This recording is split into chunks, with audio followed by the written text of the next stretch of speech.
Hello friends, आज आपण match बघितली नामिबिया विरुद्ध. डॉमिनेट करून जिंकलो. डॉमिनेशन काय असतं हे आज आपण बघितलं. 93 रनांनी भारत जिंकला. अगेन याच्यामध्ये काही प्लेयर्स आहेत, त्यांना आपण नक्कीच याचं क्रेडिट द्यावं लागेल.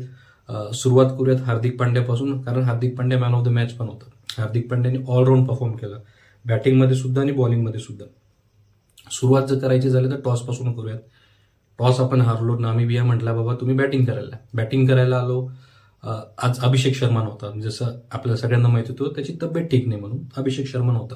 संजू सॅमसन आला. संजू सॅमसन सोबत ईशान किशननी एक ओपनिंग पार्टनरशिप केली. जास्त वेळ नव्हती चालली, 2 ओव्हरमध्येच पहिली विकेट गेली ती आपली. बट संजू सॅमसनचा जो परफॉर्मन्स होता, 8 बॉल 22 रन, 275चा स्ट्राईक रेट, तो स्ट्राईक रेट पाहिजे होता. अशी बॅटिंग जर संजू सॅमसन प्रत्येक मॅचला करत असेल तर मला वाटतं इंडियन क्रिकेट टीमला किंवा क्रिकेट मॅनेजमेंटला काही प्रॉब्लेम येणार नाही. कारण 8 बॉल 22 रन, 10 बॉल 35 रन असं जर तो खेळत असेल तर एक बढिया स्टार्ट तो देतोय, असं म्हणायला काही प्रॉब्लेम नाही. आज ईशान किशन आणि संजू सॅमसन यांनी अभिषेक शर्माची जाणीव आपल्याला होऊ दिली नाही. असं वाटत होतं की अभिषेक शर्मा नसला तरी आपण असा स्टार्ट देऊ शकतो जसा स्टार्ट पॉवर प्लेमध्ये आपल्याला भेटला होता.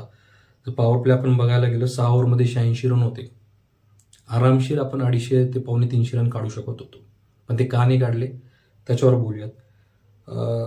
ईशान किशन आणि संजू सॅमसन आउट झाल्यानंतर तिलक वर्मा आणि सूर्यकुमार यादव यांच्यामध्ये पार्टनरशिप झाली. 18 बॉलमध्ये 16 रनाची पार्टनरशिप झाली. त्याच्यानंतर हार्दिक पांड्या आणि तिलक वर्मा यांच्यामध्ये 4 रनाची पार्टनरशिप झाली 10 बॉलमध्ये. इथे मला वाटतं 28 बॉलमध्ये आपण 20 रन काढले. 6 रनापेक्षा कमी होता आपला रन रेट, आणि हेच कारण होतं की आपण 250 रनाच्या ऐवजी 210 रन काढू शकलो. मला वाटतं 210 पण कमी होते, 15-20 रन शॉर्ट होते. शेवटच्या 2 ओव्हरमध्ये रन तसे आले नाही. हार्दिक पांड्याचं मी जसं म्हटलं त्यांनी चांगली बॅटिंग केली आहे.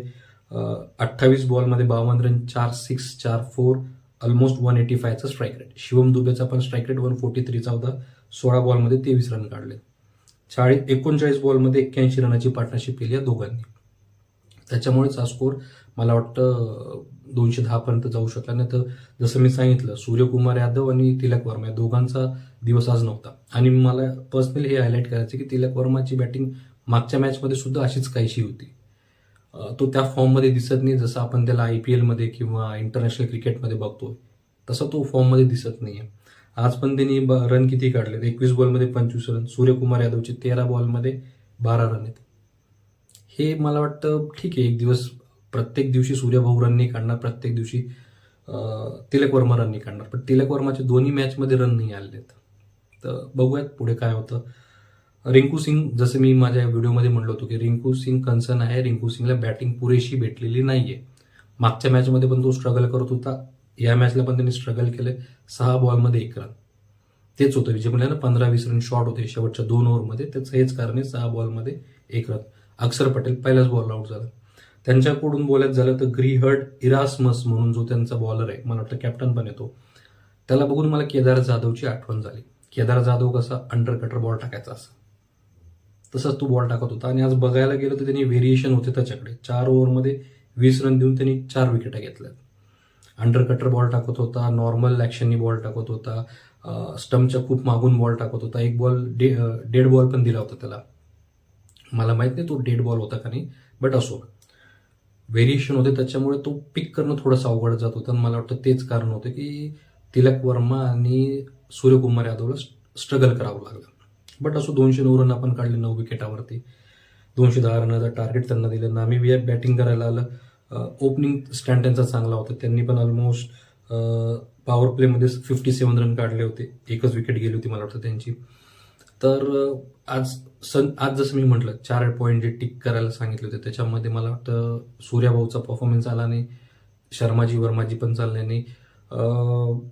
अर्शदीपनी विकेट घेतली पण यस, 3 ओव्हरमध्ये 36 रन दिले त्यांनी. पॉवर प्लेमध्ये 12 रनचा इकॉनॉमी रेट आहे, तर अगेन मला माहित नाही. बट हार्दिक पांड्यानी बॉलिंगमध्ये पण परफॉर्मन्स केलाय. 4 ओव्हरमध्ये 21 रन 2 विकेट. मला वाटतं एक वेळेला तो हॅट्रिकवरती पण होता.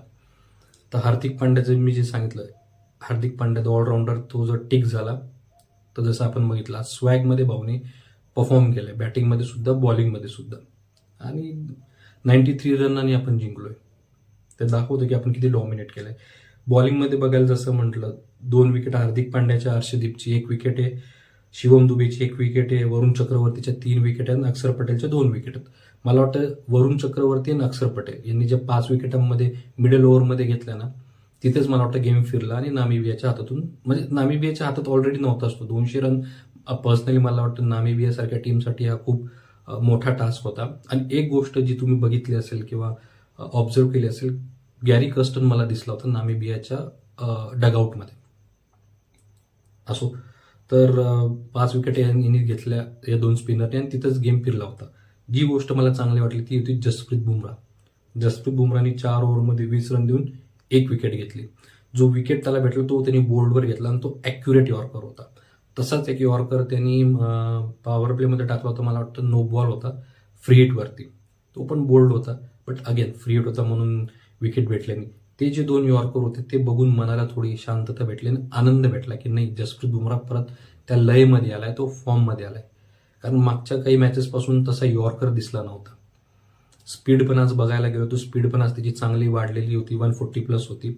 आणि स्लोअर वनचं मिक्सचर जे असतं ते पण तो बरोबर करत होता. सो एकंदरीत मला वाटतं जसप्रीत बुमराह टचमध्ये दिसला, फॉर्ममध्ये दिसला. बॅटिंग पण आपली चालली, बॉलिंग पण चालली.